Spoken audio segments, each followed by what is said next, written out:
माढा तालुक्यातील अरण परिसरात बिबट्याचे दर्शन झाले असून या भागातील शेतकऱ्यांमध्ये पुन्हा भीतीचे वातावरण निर्माण झाले आहे। माढा तालुक्यातील अरण परिसरातील दादा शिंदे या शेतकऱ्याच्या घरासमोर बांधलेल्या म्हशीच्या रेडकूवर मंगळवारी रात्री बिबट्याने हल्ला केला।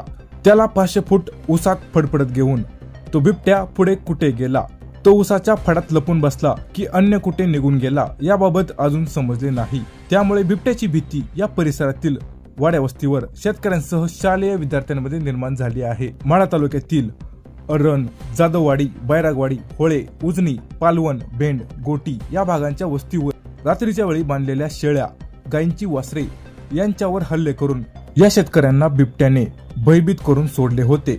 बिबट्याचे वातावरण शांत झाल्यामुळे शेतकरी तसेच शालेय विद्यार्थी व पालकांनी आपल्या भागातून बिबट्या दुसरीकडे लांब गेला असल्याचे वाटल्यामुळे सुटकेचा निश्वास सोडला होता। परंतु आता बिबट्या पुन्हा आढळल्यामुळे वन विभागाच्या या कारभारामुळे शेतकरी व ग्रामस्थ यांच्याकडून संताप व्यक्त होत असून वन विभागाच्या सर्व यंत्रणा वापरून बिबट्याचा तात्काळ बंदोबस्त करावा अशी ही मागणी शेतकरी लोक करत आहेत।